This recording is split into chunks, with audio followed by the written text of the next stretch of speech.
안녕하십니까. 주요 국내외 뉴스를 통해서 주식 투자의 포인트를 살펴보는 크로스체크 이데일리 이정훈입니다.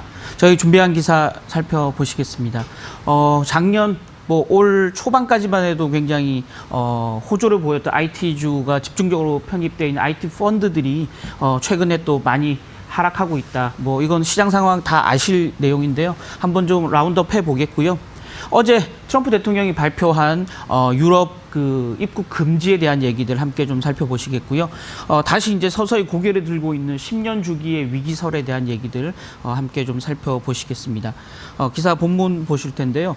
여기 표를 한번 보시면 최근 IT주를 집중적으로 담고 있는 국내 대표적인 IT 펀드들의 최근 수익률을 나타낸 표인데요. 1년간 보면 최근 들어서 좀 수익률을 많이 까먹긴 했지만 최근 1년 수익률로는 여전히 플러스 수익률을 보여주고 있지만 최근 석 달간 수익률은 한 8 내지 9% 마이너스 손실을 좀 보여주고 있고요.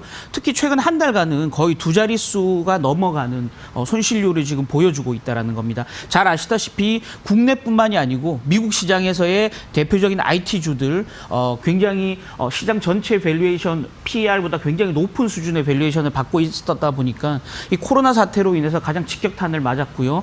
또 그로 인해서 IT주들, 한국과 미국 IT주들이 집중적으로 하락하면서 이 IT주를 집중적으로 편입하고 있던 IT주 펀드들의 수익률도 이렇게 저조한 양상을 보여주고 있다는 겁니다. 아시다시피 삼성, 애플 이런 대표주들은 중국의 생산 기지를 가지고 있고 또 삼성전자 같은 경우는 베트남에 또 생산 기지를 가지고 있고 해외 생산 기지가 많다 보니까 또 해외를 타깃으로 하는 그런 다국적 기업이다 보니까 그로 인한 전체적인 서플라이 체인의 어떤 꼬인 점들이 분명히 있고요. 또 글로벌 매출이 줄어드는 부분들. 그로 인해서 집중적으로 코로나19 사태 초기에 또 피해를 겪었던 그런 어떤 기업들이고요.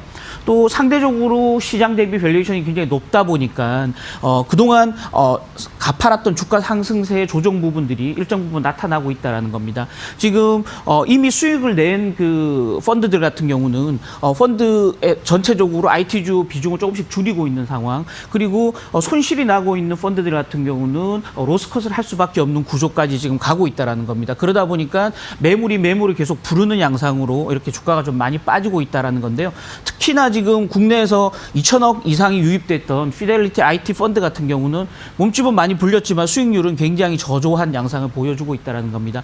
그나마 상대적으로 좀 안정적인 부분들은 중국의 IT 관련주들인데요.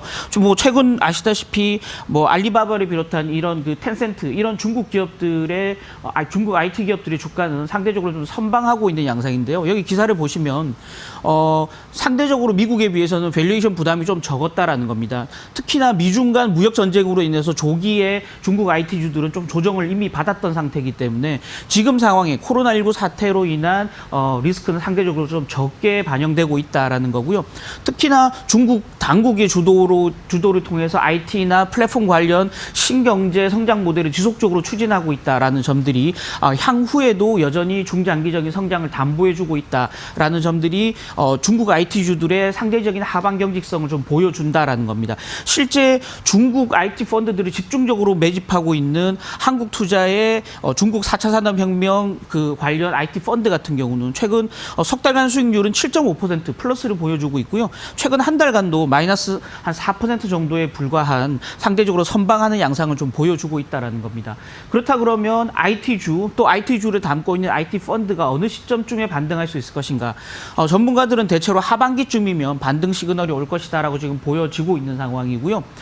이건 기본적으로는 4차 산업혁명과 관련된 반도체 관련 수요가 여전히 좀 견조한 흐름을 보일 걸로 예상이 되고 있는 상황이고요. 아까 말씀드렸던 중국을 중심으로 한 IT 관련 신경제 부양 정책들이 지속적으로 나올 수 있다라는 점들이 하반기에 코로나19 사태가 좀 잦아든 이후에 본격적으로 IT주가 재반등할 수 있는 가격 메리트를 통해서 재반등할 수 있는 기회가 올 수 있다라는 건데요. 지금은 어쨌든 간에 좀 조심스러운 낙관론이다라고 좀 보여지는 상황입니다.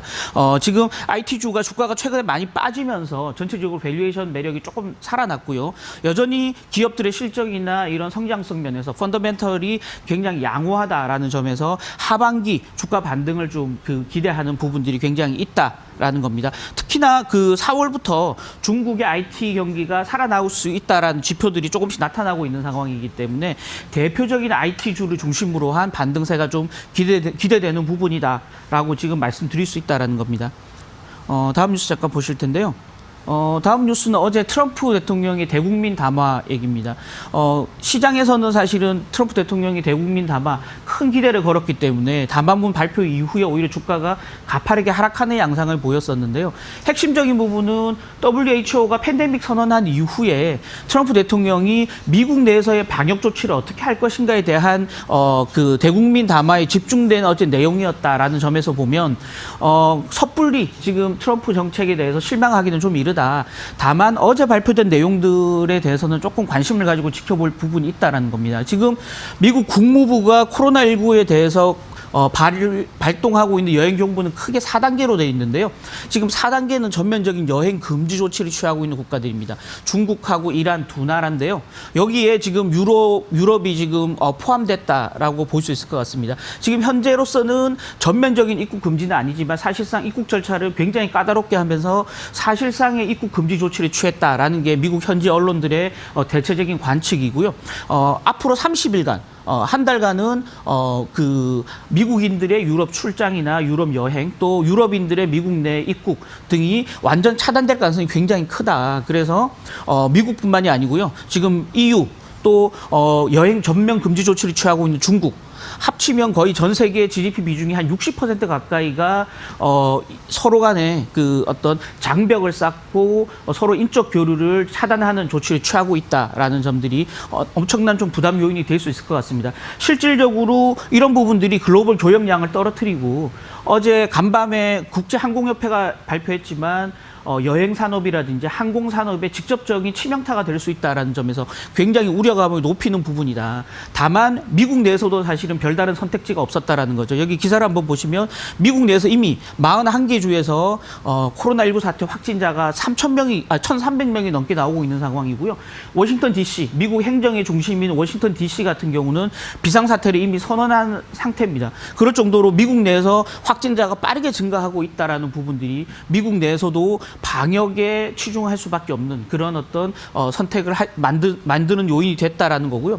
그나마 좀 다행스러운 부분들은 지금 한국에 대해서는 여행을 재고하라라는 3단계 조치를 취하고 있는데요. 어제 트럼프 대통령도 지금 한국에 대해서는 코로나19 사태 진전에 따라서 여행 재고 조치를 재검토할 수 있다는 얘기를 했기 때문에 상대적으로 한국은 좀 부담을 좀 덜었다라고 볼 수 있겠지만 어쨌든 간에 전체적으로 글로벌 교역을 어떤 그 위축시키는 조치들이 세계 곳곳에서 나오고 있다라는 점들은 이 무역적인 관점에서 보면 굉장한 악재로 볼 수 있겠다라는 거고요. 실제 우리 그 글로벌 그 경제에서 보면 흔히 이 글로벌 교역의 선행 지표로 한국과 대만의 수출 지표를 많이 활용하는데요. 그렇게 본다 그러면 최근 드러나고 있는 한국과 대만의 수출 지표는 글로벌 교역에 굉장히 좋지 않은 선행 지표를 그 시그널을 이미 보내고 있다라고 보여지는 상황입니다. 지금 2월 같은 경우 한국의 수출이 11.7% 감소했고요. 지금 3월 들어서는 지난 10일까지 수출이 일평균 수출이 2.5% 감소하는 양상을 보였습니다. 한국과 대만 두 나라의 최근 수출 감소세를 보면 글로벌 교역량이 앞으로 가파르게 위축될 수 있다라는 어떤 그 선행 지표 역할을 해주고 있기 때문에 이런 부분들이 향후의 수출 관련주들 또는 해운, 운송 이런 관련주들에 치명적인 좀 영향을 미칠 수 있다라는 점들 고려해서 투자 전략을 좀 세울 필요 있겠다라는 말씀 드리도록 하겠습니다. 마지막 뉴스 잠깐 보실 텐데요.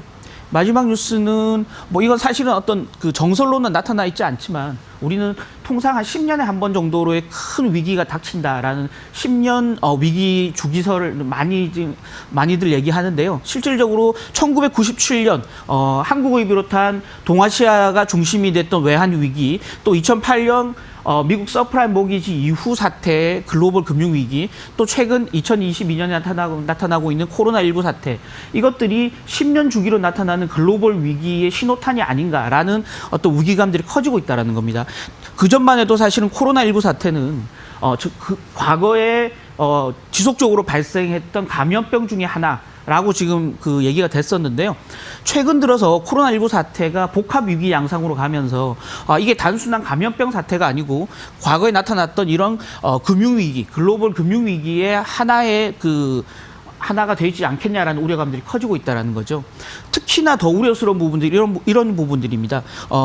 아시아의 외환위기, 또 미국의 금융위기 자체는 금융에서 시작된 위기의 신호가 금융에서 시작돼서 나중에 실물 위기로 옮겨가는 양상이었다 그러면 따라서 각국 재정당국과 통화당국은 이 금융에서 실물로 위기가 전이되지 않도록 차단하는 역할만 해주면 사실은 됐고요. 일정 부분 실물 경기 하락을 막아내서 부양해주면 됐던 건데 지금 최근에 코로나19 사태는 실물 위기에서 시작된 이 상황들이 금융 위기로 지금 확산되고 있고요. 이 금융 위기가 다시 실물 위기로 전이되는 이런 악순환의 고리가 생길 수 있는 여지가 커지고 있다는 거죠. 그래서 지금 재정당국과 통화당국은 실물이 금융으로 가는 위기를 차단하는 역할뿐만이 아니고 금융이 또다시 실물에 영향을 미치는 이 위기를 동시에 차단해야 되는 상황에 지금 놓여 있다는 거죠. 그런 면에서 보면 전 세계 재정당국과 통화당국의 앞으로 해야 될 일들은 굉장히 큰 역할들이 남아 있다는 겁니다.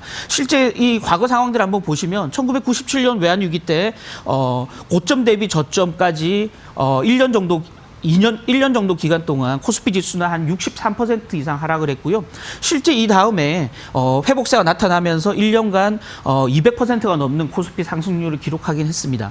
또 2008년 글로벌 금융위기 때를 보면 2007년 말에서 2008년 말까지 1년간 코스피 지수는 55% 가까이 하락한 이후에 또 향후 1년간 100%가 넘는 반등세를 보였습니다. 이번에 과연 하락폭이 얼마나 될지는 알 수 없지만 물론 이번에도 반등은 충분히 이루어질 수 있을 것이다. 다만 이 반등의 과정에 재정당국과 통화당국의 역할이 어느 정도로 나타날 수 있을 것인가가 이 반등의 폭과 반등의 시기를 결정하는 핵심적인 요인이 될 수 있다라는 겁니다. 지금 간밤에 ECB 같은 경우는 기준금리는 인하하지 않았지만 장기 대출 프로그램을 가동하면서 중소기업을 대상으로 한 유동성 공급 정책을 지금 폈고요.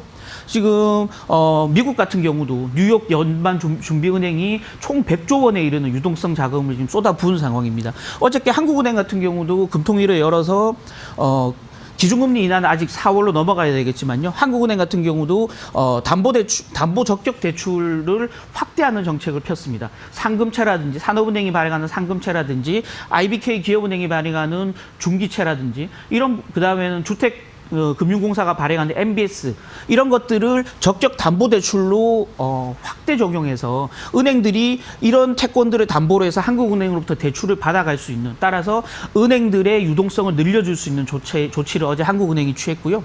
이런 부분들이 각국 중앙은행들이 지금 공조하고 있다라는 점들은 굉장히 긍정적인 부분이다. 다만 재정당국들의 역할이 아직까지 좀 미미하다라는 점들이 좀 우려스러운 대목인데요. 지금 어제 간밤에도 라가르드 ECB 총재 같은 경우는 통화당국들이 이런 위기를 다 해결할 수 있다라고 믿으면 안 된다. 따라서 재정당국들이 역할을 해야 되고 지금 현재 재정당국의 역할은 굉장히 안일하다라는 질타를 했었는데요. 앞으로 미국을 중심으로 해서 각국들이 엄청난 재정 부양 프로그램들을 발표할 예정이기 때문에 향후에 서서히 바닥을 찍고 시장은 반등할 가능성이 있다. 다만 코로나19 사태의 진전 양상들 또 부양의 강도들에 따라서 반등의 폭도 결정될 것이다 라는 점들 염두에 좀 두실 필요가 있겠다라는 말씀 드리겠습니다. 저희가 준비한 기사는 여기까지고요.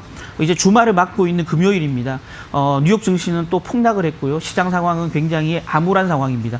어쨌든 간에 안전벨트를 굳게 매고 포지션을 굉장히 가볍게 가져가는 보수적인 관점이 필요한 때다라는 말씀 드리겠습니다. 지금까지 이정훈이었습니다.